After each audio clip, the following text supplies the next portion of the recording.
Guys, ఈ వీడియోలో మనం సిగరెట్ కాల్చడం వల్ల మన శరీరంలో ఎటువంటి మార్పులు వస్తాయో చూద్దాం. సిగరెట్ నువ్వేం చేస్తావంటే నీ జీవితాన్ని ఆర్పేస్తానంటుంది. ఒక సిగరెట్ లో 4800 రకాల కెమికల్స్ ఉంటాయి. అందులో 69 రకాల కెమికల్స్ క్యాన్సర్ కి కారకం అవుతాయి. నిజానికి సిగరెట్ తయారు చేసే వాళ్ళకి తెలుసు అవి ఎంత ప్రమాదకరం. అందుకే ధూమపానం ఆరోగ్యానికి హానికరం అని చెప్పి సిగరెట్ పెట్టి మీద మనం చూస్తూ ఉంటాం. ఇండైరెక్ట్ గా చెప్పాలంటే కాల్చొద్దు, పోతారు అని దాని మీనింగ్. నిజానికి చాలా మంది ఒక్కసారే కదా ఇదేం చేస్తుందిలే అని చెప్పి అదొక గొప్ప పనిగా స్టైలిష్ గా పబ్లిక్ లో కాలుస్తూ ఉంటారు. వీళ్ళ వల్ల వాళ్ళకే కాకుండా పక్కనున్న వాళ్ళకి కూడా ఎఫెక్ట్ అవుతుంది. ఇది చాలా మందికి తెలిసిన విషయమే. ఇందులో ఉండే కెమికల్స్ మీ బ్రెయిన్ లో చేరి ఫస్ట్ మీ బ్రెయిన్ ఎఫెక్ట్ చేస్తాయి. నెక్స్ట్ లంగ్స్ లో చేరి కొంచెంగా పాడు చేయడం మొదలు పెడితే అలా లంగ్స్ ఫెయిల్యూర్ అండ్ బ్లడ్ ని పాడు చేస్తాయి. అది నరాల బలహీనత కలుగజేసి అది హార్ట్ అటాక్ దారి చేస్తుంది. కొల్లాజిన్ అండ్ ఎలాస్టిన్ అనే 2 రకాల ఫైబర్స్ ఉంటాయి. అవి మన స్కిన్ ని నేచురల్ గా యంగ్ గా ఉంచడానికి హెల్ప్ చేస్తాయి. అదే సిగరెట్ తాగడం ఎప్పుడైతే స్టార్ట్ చేస్తామో అది వెంటనే వీటి మీద ఎఫెక్ట్ చూపించి ఆ ఫైబర్స్ ని లాగేస్తాయి. ఇంకే ఉంది,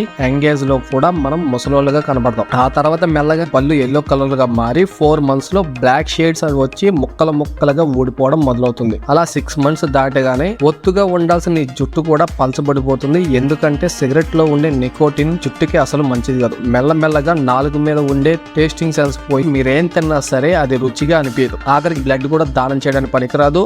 అండ్ చనిపోయిన తర్వాత కూడా నీ ఆర్గాన్స్ ఎవరికి డొనేట్ చేసినా ఎవరికి పనికిరావు. చివరిగా ఒక్క మాటలో చెప్పాలంటే చుట్టా, బీడీ, సిగరెట్ ఏదైనా సరే ధూమపానం ఆరోగ్యానికి హానికరం. ఇప్పుడే మాని.